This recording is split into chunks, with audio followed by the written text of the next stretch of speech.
جو الہی نظام کی مخالفت میں تھا وہ دوسری طرف، وہ دوسرا فریق ابھی جس طرف ہے وہ آپ کو نظر آ رہا ہے۔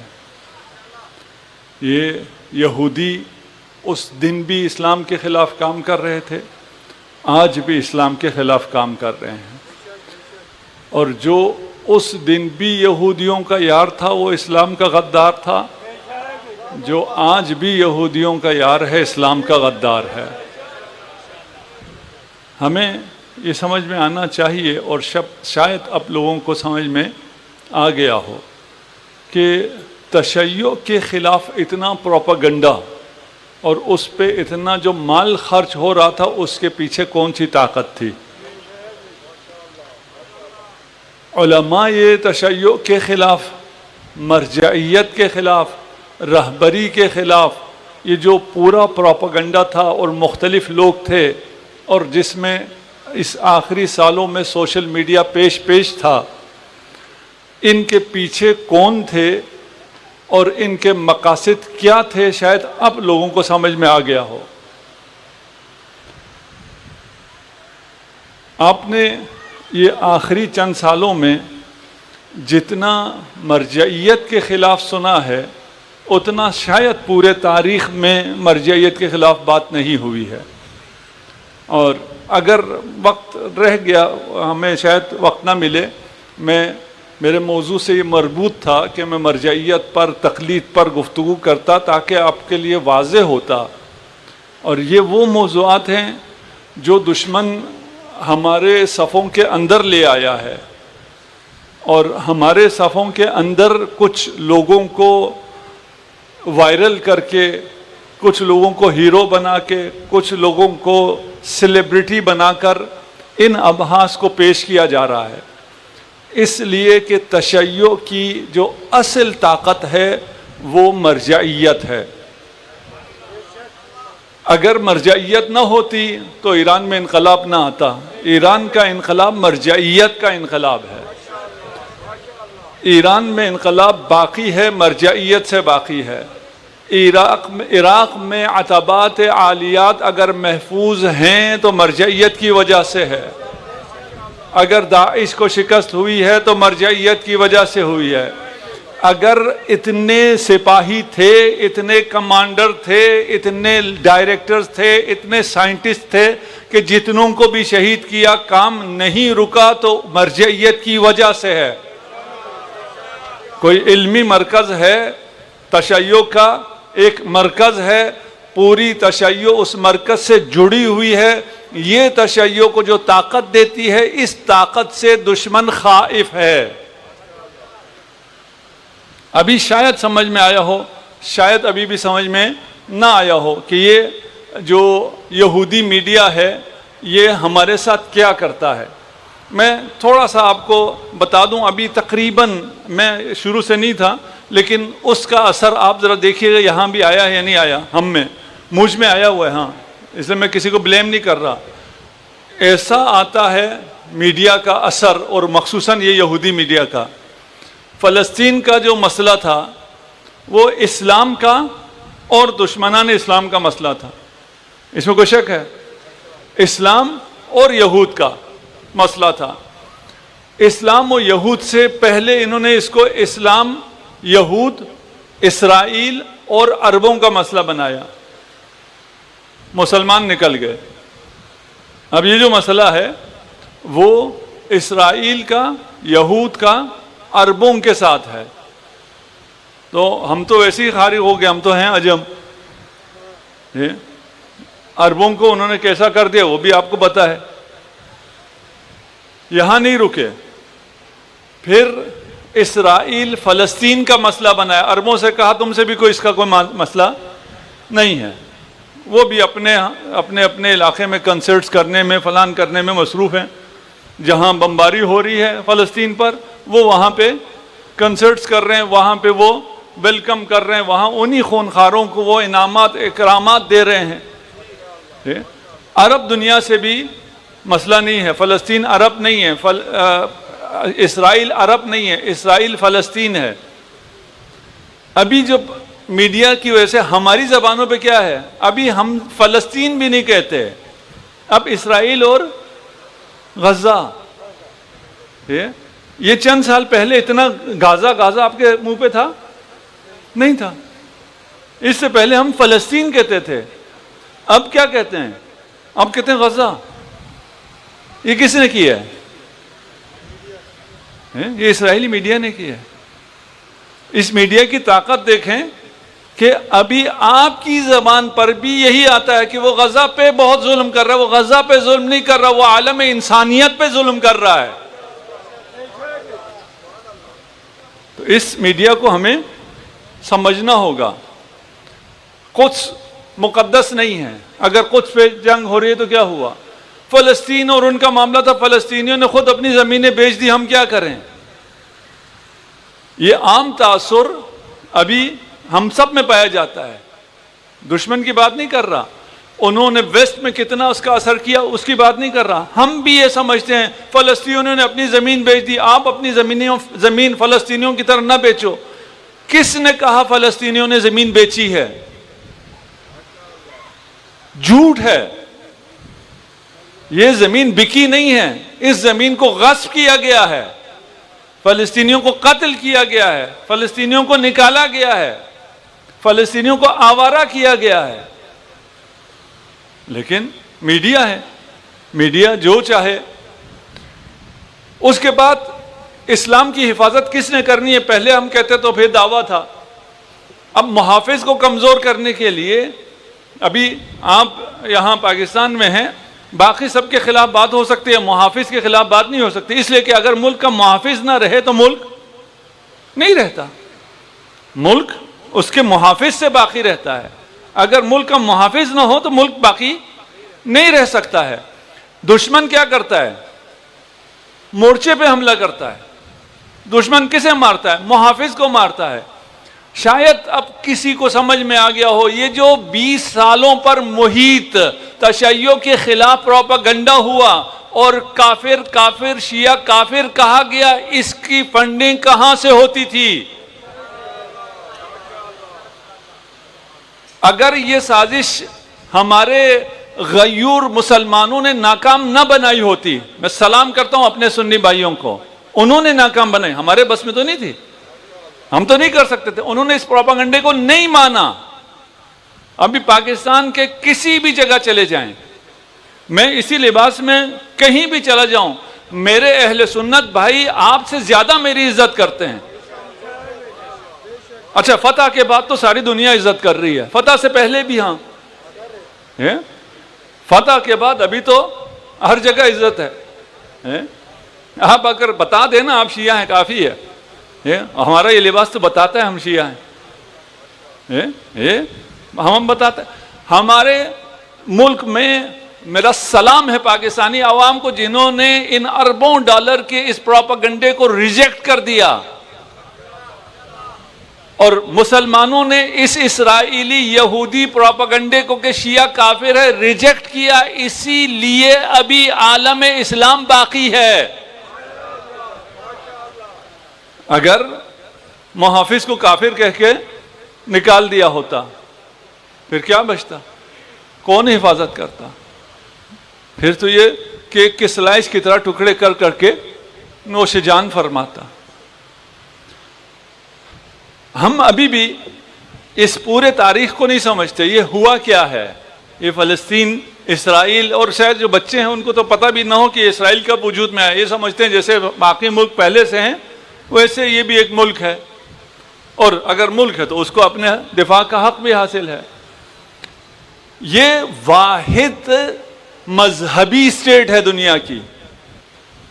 ایک تو ہم کہتے ہیں نا ہم اسلام کے نام پہ بنے ہیں، لیکن اسلام کے نام پہ بننے کے بعد اسلام کا نام یہاں لینا ممنوع ہے. ہم نے ابھی 18 سال ہو گئے، پتہ نہیں کتنے سال ہو گیا، ذوالفقار یہاں ہیں، ہادی ٹی وی چلا رہے ہیں، ہمیں لائسنس نہیں دیا. پیمرا میں میری اپنی میٹنگ ہوئی تو کہتے ہیں اصل وجہ یہ ہے کہ آپ نے یہ اسلامک چینل بنا لیا. اسلامی جمہوریہ پاکستان میں چینل پہ واحد اعتراض یہ ہے کہ یہ اسلامک ہے. میں نے کہا مثلا یہ کیا کریں ہم تو یہ اسلامک نہ ہو, آپ کو اچھا لگے, ہم ایسا کیا کریں؟ میں نے کہا البتہ حرام بھی نہیں ہونا چاہیے. ناچ گانے اگر تم کہو گے, وہ واہیا ڈرامے کہو گے, وہ تو ہم نہیں چلا سکتے. اور بتاؤ ہم کیا کریں؟ کہاں سے کہتے ہیں نہیں وہ تو کرنا پڑے گا. اسلام کے نام پہ بنے ہوئے ملک کا یہ ایک میں نے انڈیکیٹر دیا ہے. اسلام کے نام پہ بنا ہے, لیکن ہم مسلمان کا نام لے کر کہیں بھی نہیں جا سکتے ہیں. ابھی بھی ہم نے سب سے زیادہ اسرائیل کے خلاف جہاد کیا ہے. پاکستان نے اسلامی ملکوں میں سب سے بڑھ کر لیڈ لی ہے, شجاعانہ جرت مندانہ اقدام کیا ہے, تقریریں کی ہیں, موقف لیا ہے, سب کچھ لیا ہے. لیکن کس بنیاد پر؟ انسانی حقوق کی بنیاد پر. یہ نہیں کہا کہ میں اسلامی ملک ہوں, یہ مسلمان ہیں. یہ جرت ہم میں سے کسی میں نہیں ہے. کیوں؟ اس لیے کہ ہم مذہب کے نام پہ نہیں ہیں, ہم مذہبی ملک نہیں ہیں. پھر بھی ہمارے بم کو کہا جاتا ہے یہ اسلامک بم ہے, اور وہ یہودی جوش اسٹیٹ ہے. اس میں جو یہودی جہاں کا ہو اسے اسرائیل کا پاسپورٹ ملتا ہے. یعنی کوئی ملک دنیا میں ایسا نہیں ہے جس کی شہریت کے لیے مذہب شرط ہو. کوئی جو یہودی نہ ہو اسرائیل کا شہری نہیں ہو سکتا ہے. کس بنیاد پر؟ یہ ارض مقدس ہے, ارض موعود ہے, اس کا ہم سے وعدہ ہے, اس لیے کہ یہ ہمارے پیغمبروں کی ہے. بھائی یہ جو ارض ہے یہ حضرت ابراہیم کی ہے, حضرت موسیٰ کی ہے, حضرت عیسیٰ کی ہے. حضرت عیسیٰ ہوں, حضرت موسیٰ ہوں, حضرت ابراہیم ہوں, حضرت یوسف ہوں, حضرت یعقوب ہوں, یہ سب تمہارے بھی نبی ہیں, ہمارے بھی نبی ہیں. ایسا نہیں ہے کہ صرف تمہارے ہیں. سبحان الذی اسری بعبدہ لیلا من المسجد الحرام الی مسجد الاقصی. ہمارے لیے بھی اتنا ہی مقدس ہے, ہمارے لیے بھی قبلہ اول ہے. بس اس بنیاد پر کہ ہمارے انبیاء یہاں تھے تو ہمارے بھی انبیاء وہاں موجود تھے. یہ ان کی زمین نہیں ہو سکتی ہے. پھر ادھر ہم سنی شیعہ جمع نہیں ہو سکتے جبکہ دشمن ہم دونوں کو مار رہا ہے. شیعہ کو بعد میں مار رہا ہے, سنیوں کو پہلے مار رہا ہے, مار چکا ہے, نہ جانے کتنے ہزاروں قتل کر چکا ہے, ابھی بھی سینکڑوں قتل کر رہا ہے. غزہ میں کوئی شیعہ ہے؟ پھر یہ اسرائیل کے خلاف کیوں نہیں ہوتے؟ یہ سارا عالم اسلام ہمارے خلاف جو ہیں, چلیں وہی لوگ متشدد لوگ, وہ ہمارے خلاف کیوں ہیں؟ کیونکہ ہم کافر ہیں ان کے بقول. تو یار اسرائیل بھی تو کافر ہے نا, اس کے خلاف کیوں نہیں ہوتے؟ بھائی تم اگر کافر کے خلاف ہو تو اسرائیل کے خلاف کب ہو گئے؟ کسی نے کہا جب اسرائیل شیعہ ہو جائے گا یہ اسرائیل کے خلاف ہو جائیں گے. بھائی آپ کو مارا جا رہا ہے, اس سے سمجھانے کے لیے کہہ رہا ہوں, وہی آپ اور ہم نہیں ہیں, ہم سب ایک ہیں, ایک جان ہے. اور آج کے ان حالات میں اتحاد کی سب سے زیادہ ضرورت ہے. ہم نے اپنی پچھلی تقریروں میں اگر کسی کو سمجھ میں آیا ہے تو یہ اتحاد کے لیے اس سے بہتر تقریریں نہیں ہو سکتی تھی, ممکن نہیں تھا. جو ناسمجھ ہے اس کے حساب سے یہ اختلافی باتیں تھی. سنی شیعہ, جبکہ شیعہ سنی کے لیے اپنی جان قربان کر رہا ہے. ابھی ایران کے ساتھ کوئی مسئلہ نہیں ہے اسرائیل کو, ایران کے ساتھ اسرائیل کی کوئی دشمنی نہیں ہے. جس دنیا میں اسرائیل کے بعد سب سے زیادہ یہودی جہاں پائے جاتے ہیں وہ ایران ہے. ایران کے ساتھ کیا مسئلہ ہے؟ گریٹر اسرائیل جو بنانا ہے وہاں ایران میں تک پہنچتے پہنچتے ابھی تو بہت ٹائم لگے گا. اگر ایران کھڑا نہ رہے تو کل ہی پہنچ جائیں گے. پھر ایران کے ساتھ کیا مسئلہ ہے؟ اس لیے کہ ایران ان مظلوموں کی حمایت کر رہا ہے. تشیع یہ نہیں دیکھتی کون شیعہ ہے کون سنی ہے, یہ دیکھتی ہے کون محمد کا کلمہ پڑھنے والا ہے.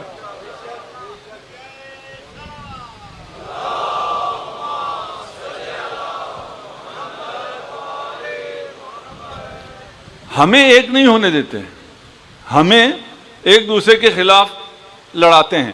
یہ خود کیا ہیں؟ عیسائی اور یہودی. ہم نے ایک بات کی ہے اور ایک مجلس ہم نے پڑھی تھی، ابھی تو ٹائم آ گیا، تقریباً میرا وقت ختم ہو گیا، شروع ہوا ہے اور ختم ہو گیا ہے، اس لیے میں شاید اپنے موضوع پہ آج آ بھی نہ سکوں. وہاں ہم نے بتایا تھا کہ تاریخ کیا ہے، کیا ہوا ہے، اور جنہیں ہیرو بنایا ہوا ہے صلاح الدین ایوبی، اس کی حقیقت کیا ہے. بھئی اگر آپ کو حقیقت پتہ چل جائے، ابھی ایران میں بہت سے جاسوس پکڑے گئے، ان کی حقیقت پتہ چلنے پہ کوئی کسی نے ماتم کیا کہ یہ تو بہت اچھا تھا، ہم تو سمجھتے تھے یہ بہت اچھا ہے. بھئی اب پتہ چلا یہ منافق ہے تو چھوڑ دینا چاہیے. اس پہ ابھی وقت نہیں ہے، وَإِلَّا یہ خود بھی یہی یہودی پروپیگنڈے کا حصہ ہے کہ اصل ہیروں کو آگے نہ آنے دیا جائے، جھوٹے لوگوں کو، ویلن کو ہیرو کے طور پہ پیش کیا جائے. اگر کسی کو جذبہ آئے بھی بیت المقدس آزاد کرنے کا تو وہ اپنے آپ کو صلاح الدین بنانے کی کوشش کرے. صلاح الدین نے پہلے بھی کچھ آزاد نہیں کیا تھا، ابھی صلاح الدین کے پیچھے چلنے والا بھی کچھ نہیں کر پائے گا. اب اس کے لیے وقت چاہیے، ابھی کچھ لوگ پریشان ہو جائیں گے کہ یہ کیا ہوا. البتہ یوٹیوب پہ ہے 15 منٹ کی ویڈیو ہے، وہ دیکھیں گے سمجھ میں آ جائے گا. اس سے بھی سمجھ میں نہ آئے تو میرے پاس آ جائیں، 1 گھنٹے میں سب کچھ کھل جائے گا. کتابیں لکھی ہوئی ہیں لوگوں نے اس پہ، بہت مفصل کتابیں لکھی ہوئی ہیں، تحقیق ہوئی بھی ہے، بغیر تحقیق کی بات نہیں کر رہا. عیسائی اور یہودی، ان کا جو سب سے بڑا اختلاف ہے وہ عیسائی یہودیوں میں ہے. یہودیوں پہ سب سے زیادہ ظلم عیسائیوں نے کیا ہے. ہولوکاسٹ مسلمانوں نے نہیں کیا ہے، عیسائیوں نے کیا ہے. جو یہودیوں نے عیسائیوں کے ساتھ کیا ہے وہ کسی نے کسی کے ساتھ نہیں کیا ہے. ہم حضرت عیسیٰ کو مانتے ہیں، پیغمبر مانتے ہیں. ہم کہتے ہیں کہ حضرت مریم سے پیدا ہوئی، معجزتاً پیدا ہوئی. ہم ساری چیزوں کے قائل ہیں. لیکن یہود کیا کہتے ہیں؟ یہود تہمت لگاتے ہیں جناب مریم پر، اور حضرت عیسیٰ کو رومی سپاہی کی اولاد کہتے ہیں. تہمت کے نتیجے میں اتنا انہوں نے قتل کیا ہوا ہے. نظریاتی طور پہ یہ اتنے مخالف ہیں، اس کے باوجود یہ ایک ہو گئے ہیں. اور ہم جو نظریاتی طور پہ ہم میں کوئی اختلاف نہیں ہے، شیعہ سنی میں نظریاتی کوئی اختلاف نہیں ہے، ہم لوگ الگ الگ ہوئے ہوئے ہیں. مقابلہ بھی ہمارا ان کے ساتھ ہے. یہ 2 جانی دشمن، نظریاتی دشمن، ایک دوسرے کی جنہوں نے جانیں لی بھی ہیں. اور یہ اتنے ناسور تھے یہودی کہ یورپ کو برداشت ہی نہیں ہوئے تھے. انہوں نے انہیں جلایا، مارا، اور جو بچ گئے ان کو اٹھا کے مڈل ایسٹ میں پھینک دیا. آج یہ ایک ہوئے ہوئے ہیں. تو سوال تو ہوگا کہ یہ کیسے ایک ہوئے ہیں، کیا ہوا ہے؟ یہودیوں کا عقیدہ ہے، دیکھیں مسیح کو، مسیح سے مراد منجی، مسیحا یعنی منجی، نجات دہندہ، پتہ نہیں آپ لوگ کیا کہتے ہیں اس کو، جسے ہم مہدی موعود کہتے ہیں. ہر مکتب کا عقیدہ ہے. عیسائیوں کا عقیدہ ہے حضرت مسیح آئیں گے. یہودیوں کا عقیدہ ہے مسیح آئے گا، لیکن وہ کنگ داؤد کی، داؤد ہمارے رسول ہیں، ان کے لیے کنگ ہے، اس کے آل میں سے ہوگا، اس کے نسل میں سے ہوگا، وہ مسیحا ہوگا، بادشاہ ہوگا. ہم کہتے ہیں کہ جو آخر وقت ہیں حضرت عیسیٰ بھی آئیں گے اور مہدی دوراں بھی تشریف لائیں گے. صلوات پڑھ دیجئے محمد و آل محمد.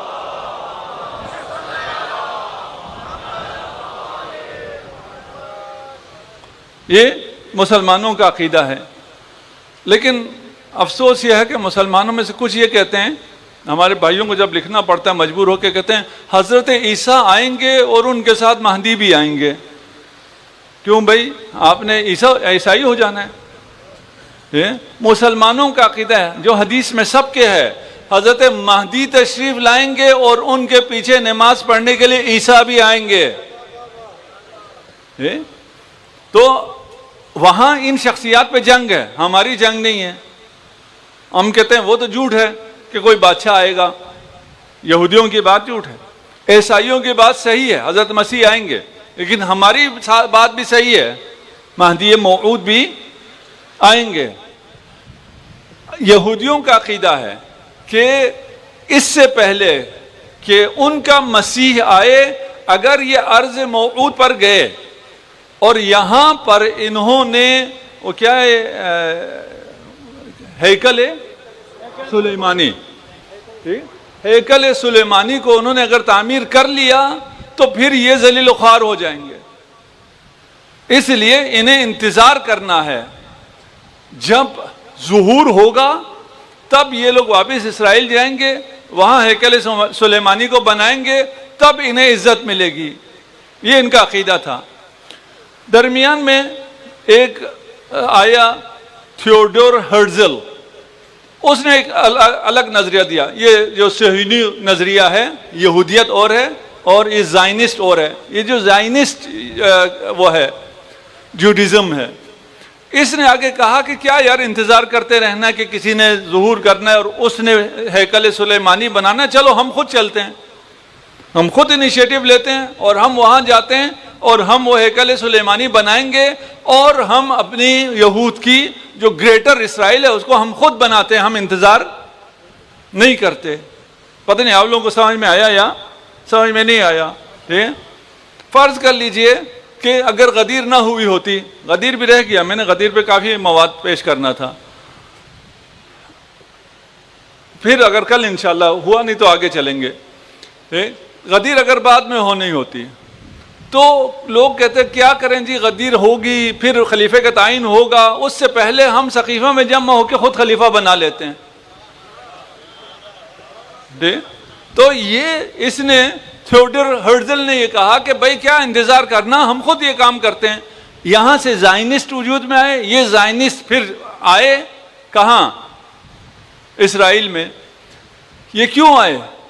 عیسائی ویسی تنگ تھے، عیسائی کہہ رہے تھے ان سے کسی طرح جان چھوٹنی چاہیے۔ ہٹلر نے اپنا نظام بنایا ان سے جان چھڑانے کا، ان کو جلانا شروع کیا، مارنا شروع کیا۔ باقیوں نے جتنا مار سکتے تھے باقی کہا یار ان سب کو نکالو پھینکو کہیں۔ عیسائیوں کا یہ فائدہ ہوا، ان سے جان چھٹی، یہ گئے یہاں سے، یہ عیسائیوں کو فائدہ ہو گیا۔ اس لیے ایک اور فائدہ جو ابھی اس نے کہا کہ یہ ہم اسرائیل ہمارا ڈرٹی ورک ہمارا کر رہا ہے، جرمن پتہ نہیں وزیر خارجہ تھا یا پرائم منسٹر تھا، ان کا ڈرٹی ورک کیا ہے؟ مسلمانوں کو مارو، مسلمانوں کو لڑاؤ، مسلمانوں کو کمزور کرو تاکہ ہماری حکومت باقی رہے۔ یہ گندا کام اسرائیل ہمارے لیے کر رہا ہے مسیحی۔ اس کے علاوہ ایک اور بھی عقیدہ ہے عیسائیوں کا، یہ سارا مذہبی کھیل ہے۔ مجھے آج سے کوئی 10 سال پہلے کی بات ہے، کچھ بات ہوئی تھی اس زمانے میں، مجھے پتہ نہیں اوباما تھا یا کون تھا، کسی جوان سے میں نے کہا یہ مذہبی کھیل ہے، یہ سب چیزیں مذہبی۔ اس نے کہا مولانا عجیب آدمی ہیں، وہ گورے لوگوں کو مذہب سے کیا لینا دینا، آپ لوگوں کو ہر جگہ مذہبی نظر آتا ہے۔ اسرائیل کا ابھی وزیر خارجہ، امریکہ کا وزیر خارجہ اسرائیل گیا ہے، جا کے کہا کہ میں امریکی کے حیثیت سے یہاں نہیں آیا ہوں، میں یہودی کی حیثیت سے یہاں ہوں۔ یہ مذہب ہے سارا، ساتھ ہے میرے آپ۔ یہ تاریخ میں سننی چاہیے نہیں سننی چاہیے؟ اچھا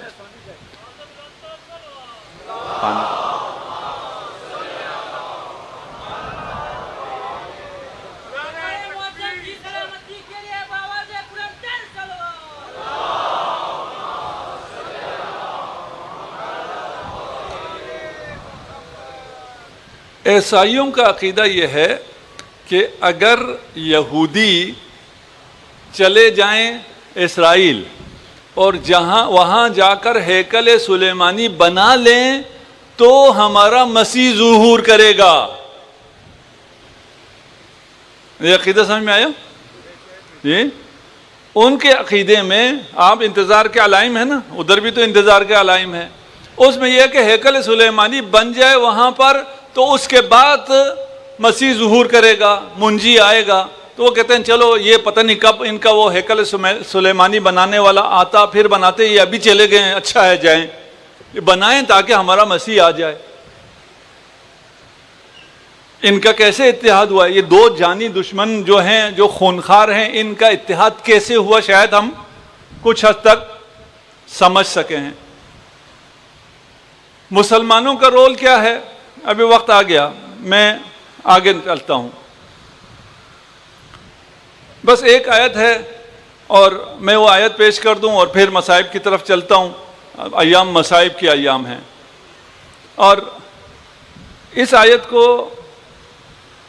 آپ پڑھیے گا، تفسیر الکوثر میں نے آج کل بیٹھ کے پڑھا اور میں وہ نقل کروں گا جو والد صاحب نے لکھا ہے۔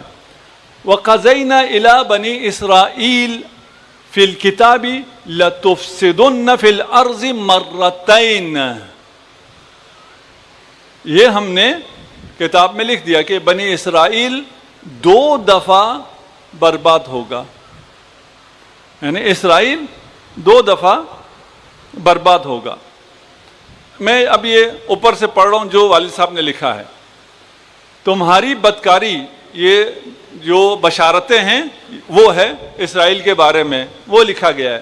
تمہاری بدکاری، سرکشی اور فسق و فجور کی پاداش میں تمہارے شہر ویران کر دیے جائیں گے، تمہاری لاشیں ہوائی پرندے اور زمینی درندوں کی خوراک ہوگی۔ اس قسم کی پیشن گوئیاں پھر انبیاء کے نام ہیں، انہوں نے کی ہیں۔ اس کے بعد والد صاحب لکھتے ہیں کہ ابھی ہمیں پتہ نہیں ہے یہ بربادی کا وقت کب آئے گا۔ میں والد صاحب سے کہتا ہوں، ان کی روح کو سلام پیش کر کے کہتا ہوں، آئیے دیکھیے یہ بربادی ابھی نظر آ رہی ہے۔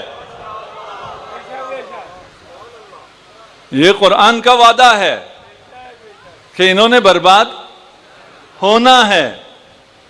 اور کس کا اس بات پر ایمان ہے کہ انہوں نے برباد ہونا ہے؟ شیعیان علی ابن ابی طالب کا ایمان ہے کہ انہوں نے برباد ہونا ہے اور نعرہ حیدری سے برباد ہونا ہے۔